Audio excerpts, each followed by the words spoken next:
Praise the Lord. எல்லாருக்கும் இந்த காலை வேளையில் உங்களை சந்திக்கிறது ரொம்ப சந்தோஷமாக இருக்கிறது. கர்த்தர் அனுமதித்ததுனால இந்த வீக்லி டிவோஷன் உங்களை எல்லார் இடத்துலையும் கொண்டு வரலான்னு ஆசைப்படுகிறேன். இன்றைக்கி கர்த்தர் நம்ம இடத்துல என்ன பேசுகிறாருன்னு பார்க்கலாங்களா? மத்தியு எழுதின சுவிசேஷம் 4வது அதிகாரம் 4வது வசனம்.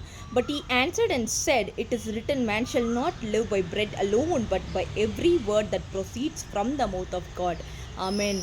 மனிதன் வெறும் அப்பத்தினால பிழைத்து கொண்டு இருக்க முடியாது. தேவன் கொடுக்கிற ஒவ்வொரு வார்த்தையினால தான் மனிதன் பிழைக்க முடியும் என்று வேதம் சொல்லுகிறது. அது எவ்வளோ உண்மை இல்லையா? நம்ம அநேக நேரத்தில் ஓடிக்கொண்டே இருக்கிறோம். நம்மளோட சரீர ரீதியான தேவைகளுக்கு ஓடிக்கொண்டே இருக்கிறோம். பண ரீதியான தேவைகளுக்கு நம்ம ஓடிக்கொண்டே இருக்கிறோம். ஆனால் கர்த்தர் இன்னைக்கு நம்மளுக்கு என்ன சொல்ல விரும்புகிறார்னா, உன்னுடைய வெறும் சரீர ரீதியான தேவைக்கே ஓடிக்கொண்டிருக்கிறாத, உன்னுடைய ஆத்துமா பாரத்தின் தேவைகளுக்காக கர்த்தருடைய வார்த்தை ரொம்ப இம்பார்ட்டண்ட்டாக இருக்கிறதா. அதுதான் ஆண்டவர் இந்த இடத்துல சொல்லுகிறார்.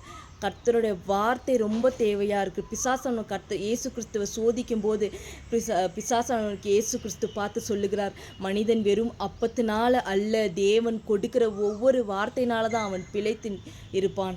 அநேக வேளையில் ஐயோ இந்த போதகர் என்கிட்ட பேசுவாரா, ஐயோ கர்த்தர் யாருனா மூலியமாக என்கிட்ட பேச மாட்டாரான்னு நம்ம யோசித்த நாட்கள் உண்டு. நானும் யோசித்திருக்கிறேன். ஆனால் த மினிட் ஜெபித்து முடித்தோடனே நம்மள இடத்துல ஆண்டவர் பேசுகிற இந்த சுவிசேஷம், இந்த பைபிள், கர்த்தர் இந்த வார்த்தை மூலமா நம்மளுக்கு பேசும்போது தான் அது ஒரு பெரிய சமாதானம், ஒரு பெரிய திருப்தியை கொண்டு வருகிறது.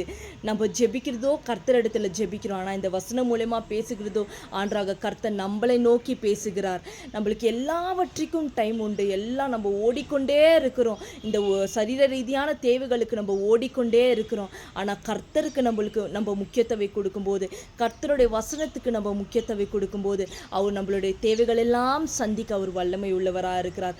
ஆத்துமாக்கு கர்த்தருடைய வார்த்தை மிக முக்கியமாக இருக்கிறதுங்க.